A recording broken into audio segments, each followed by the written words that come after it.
reduce the amount of malnourishment there is. We know that over the last 2 years, we've seen farmer protests where lakhs and lakhs of farmers were at the borders, literally braving cold, rain, sun, trying to get their voices heard. And we're still just involved with our plate. So the next session again is about opening up that conversation between the state, the farmer, and the plate. And we are the ones at the plate end of the game. But there's so many aspects of that conversation that are very, very important to us, from our own health, as well as sustainability of environment, air, water, sky. As I said, that 2/3 of India's districts now have not enough water. 61% of our water is dipped in the last 10 years. So these are massive issues which impact all of us. And to discuss all of that, I'm going to call on stage Ajay Jhakar, who himself is a farmer. He's a citrus farmer. He's also the head of Bharat Krishi Samaj, which is a non-profit farmers organization.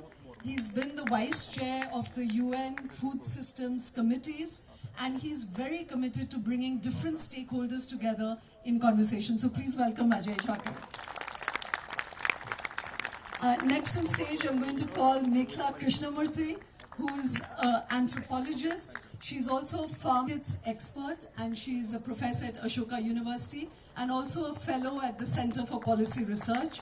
And Rajeshwari Raina, who is a professor at Shiv Nadar University and agroeconomist, and all of them are very, very involved and experienced in this entire food chain, at the end of which we all sit. So ladies and gentlemen, please welcome Rajeshwari.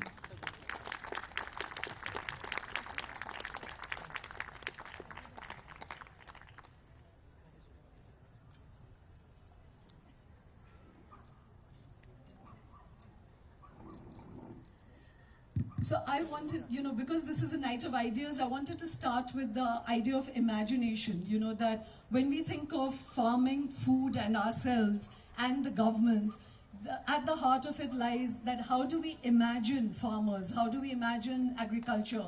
And that's where I want to come. This is a way of looking at food is what's going to determine policies and everything around food. So traditionally, how is the Indian government looked at food? Is it adequate? Is it adequate the way we look at farmers, or are there gaps in that imagination? Thanks, Shoma. It's a great pleasure to be here. It's especially always... Can you all hear Meghla? Yeah, it's always a privilege to be on a panel with both Rajeshwari and with Ajay Jhakar. So it's really a huge pleasure. This week at Ashoka, in the class I've been teaching on market ethnography, we've been studying an absolutely lovely ethnography by a French anthropologist called Michel Delapredelle, called Market Day in Provence. And it's, she was an anthropologist who was asked in the 80s why these farmers' markets still exist, why they haven't disappeared. And she, as an anthropologist, then went around studying how much of any classical market a farmer's market is. And it's a beautiful ethnography because it actually puts all of this. So it's a real pleasure to be here at a French-India discussion on markets. But part of the answer to your question is there. The way the government asked her, why do these food markets still exist, is a bit the way we think about farmers. Why do we still have so many farmers? Farming is one of those strange things. It's classical. It's something we imagine is eternal to at least human society. And yet we keep having an imagination of its disappearance. That it is something that shouldn't exist, at least not at this scale, even though the one thing we all do is eat food every day to reproduce ourselves. Farming itself is supposed to be traditional, disappearing, something of the past. I think right in the beginning, Rajeshwari said she introduced Ajay Jhakar as a farmer to somebody who smiled, because farmers aren't supposed to wear suits either. They're not supposed to look in our imagination like Ajay Jhakar either. So I think there is something in that question that is about the imagination, that we think about farming as something that is both eternal but should keep becoming less and less relevant to either need cash or need subsidies. We don't think about them as producers, as entrepreneurs, as people having families, holding multiple jobs. That's what farmers actually are. But we don't imagine them in that way.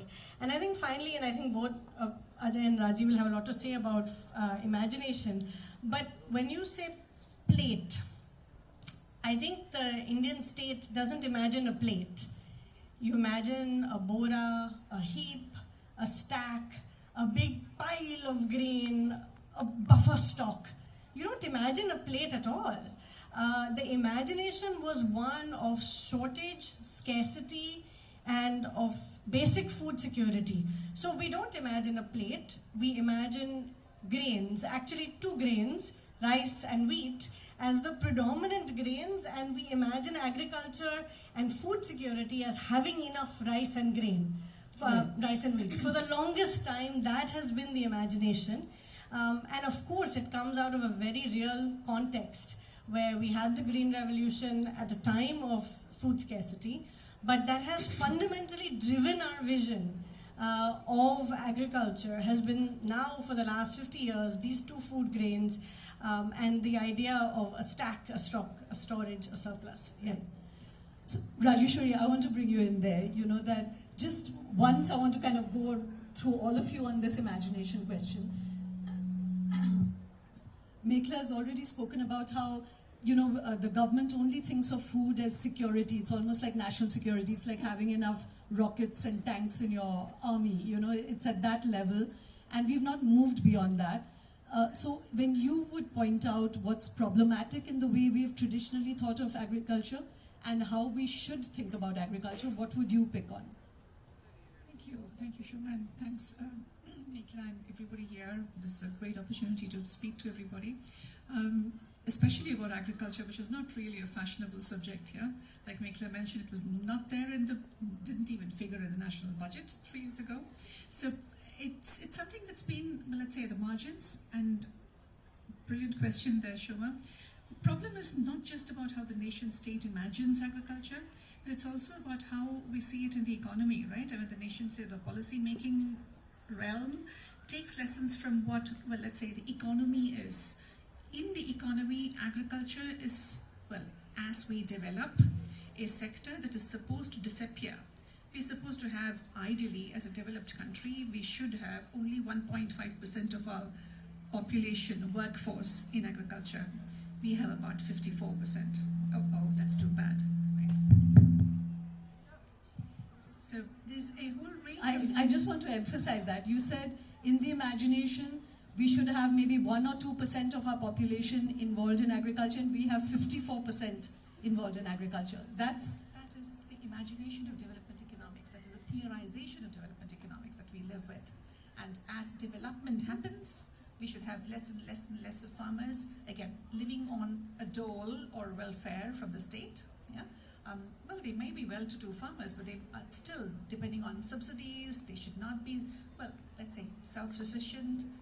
Well, more is not perhaps what they need. They probably need enough to sustain themselves. But the state always imagines, well, them as living at the tail end of a delivery system. Now, the problem here is also this, that, you know, as the state gives more and more subsidies and makes people dependent on what the state supplies, again. Rajeshwari, can I just ask you to speak with the mic closer? Can all of you hear her? Yeah, exactly. Okay. So what we have here is a system that is, well, running on a wrong framework. A framework where, well, this massive population of farmers, farming activity, you heard our previous speakers, wonderful session talking about the diversity in, well, every 200 kilometers, right? So if food is as diverse, if there's biodiversity that's so important, why do we have this one framework of, well, a standard set of subsidies, inputs and stuff supplied to farmers, again, to produce for what? To produce for a uniform market. Yeah? Again, food security is not just about producing more food. Punjab, Haryana and Western UP today, and please forgive me because this is not my findings, this is findings from the Indian Council of Agricultural Research and findings that have been with us since the 1990s. Punjab, Haryana and Uttar Pradesh produce starch and water, that is rice and wheat, starch and water, which is deficient in 9 major minerals and micronutrients that are absolutely essential for our food, for our system, right? So what are we talking about? Why are we producing more if it doesn't nourish us? Yeah. It's a very, very important concern. Again, what else can be done? What else was done earlier before this subsidized industrial chemicals started coming into agriculture and irrigation? What was done earlier? There was massive public investment. Public investment to support farming, yes, but also public investment to make, well, short value chains work better. Food that was not just refrigerated, a McDonald's burger that you will stand up and pray to because the wheat is older than you are, right? So it's not that kind of food. Or an apple that stayed fine for 1 month. Absolutely brilliant. An apple that's been sitting there for a month, yeah? So we're not talking about food like that, but public investment that needs to come at the right level and to the right kind of people. Again, public investment, not subsidies. I'm going to stop here. Yeah, I just want to bring Ajay in, and